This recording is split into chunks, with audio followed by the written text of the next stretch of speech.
I think these statues back here just keep getting better and better. I'm very excited about them. Our topic today in Real Talk was about juuling or vaping or e-cigarettes. It seems like juuling is the coolest word to use, and vaping or e-cigarettes are maybe like the middle or least coolest thing to say. So you got to make sure you're using the right lingo when talking to these kids, so you seem cool.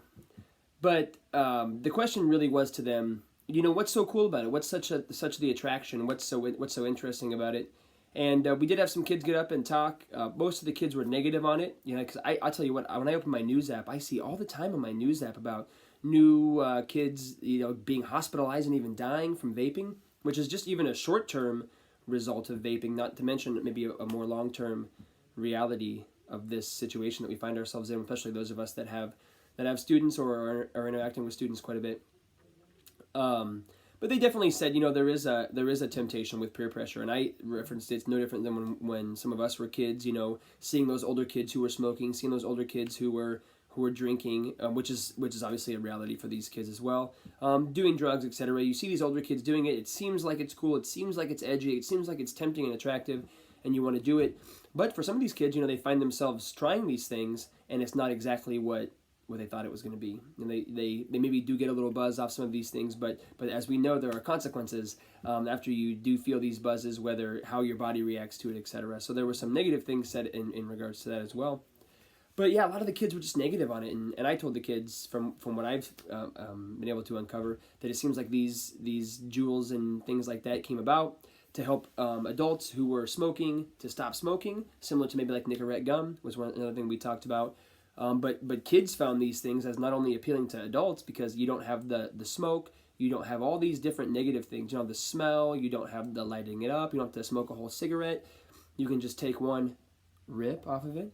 You can do all those things, and it's easier. It's more user-friendly, I guess. So now our students have found themselves involved in it and finding themselves addicted to it too. And even I reference a person in my family who used to chew tobacco for a couple of years, nothing terribly long, but like 5 years or so.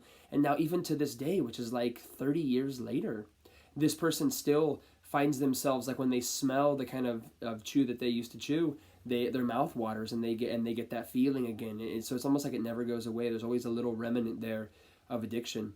And I was able to tell our students that, and some of the students who had known other people who had been involved in the addiction process with nicotine were able to speak to that as well.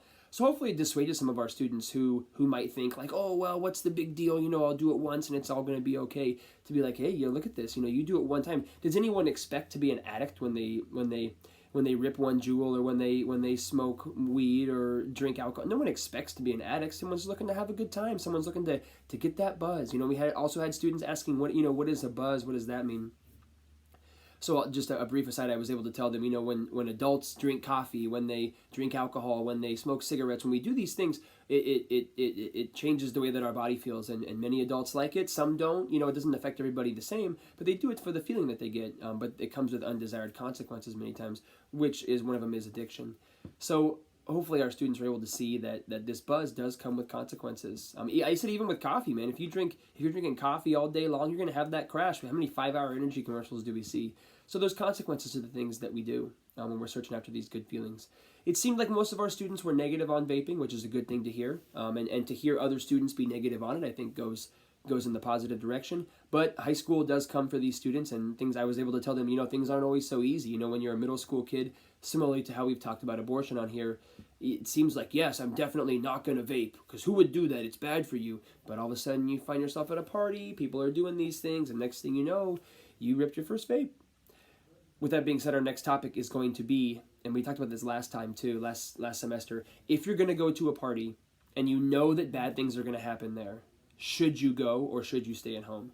And I really enjoy this, so we're bringing it back. I really enjoy this question because a lot of students see no problem with it. They don't see the problems of peer pressure and things like that, so we'll get into it. And I can't wait for next week's video. It's going to be great with what the students say, what they come back with, and their perceptions on what their parents might think about certain decisions they make or what their friends might think.